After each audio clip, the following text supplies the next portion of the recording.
you doing? Doing good. How about yourself? Doing all right? Good. So I'm Jake, and I'll be your OT today. So I understand you've recently had a hip replacement surgery. Is that correct? That's correct. All right. So I'm here today. I just want to review a couple of things that'll help the recovery process go a bit more smoothly for you.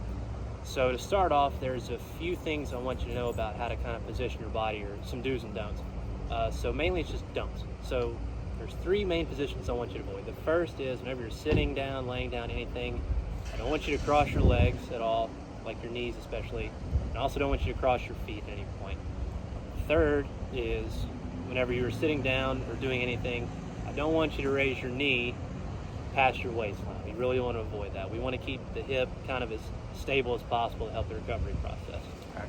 So in addition to that, there's also a couple of pieces of equipment. I'll send some home with you. You can also pick some up after this. There's three I want to go over. The first is what's called just an abduction wedge. And basically all it is this foam wedge that you put in between your legs whenever you're laying down. And basically it's just to keep your legs from crossing over, like I mentioned earlier, that you want to avoid. Okay. The second thing is what's called a commode chair. And all it is just a toilet with a slightly higher seat. And the whole point of that is just to avoid, again, like we mentioned earlier, is to keep your knee from coming up past your waistline. And the third, the fancy term is anti-embolus hose, but basically it's just leg compression sleeves that help with circulation. That's all that is. And now that we've reviewed that, I'd like to bring you back in here later on. We can maybe do a bit of some physical movements, like some knee flexion or extension, just bending your knee to get your legs and your hips a bit of work.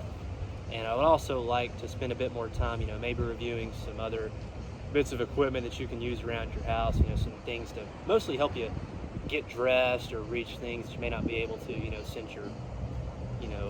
since your hips a bit out of whack, to be honest with you. Yeah. Other than that, do you have any questions for me? I think I'm good. All right, sounds good. All right, Look forward to thank working with you.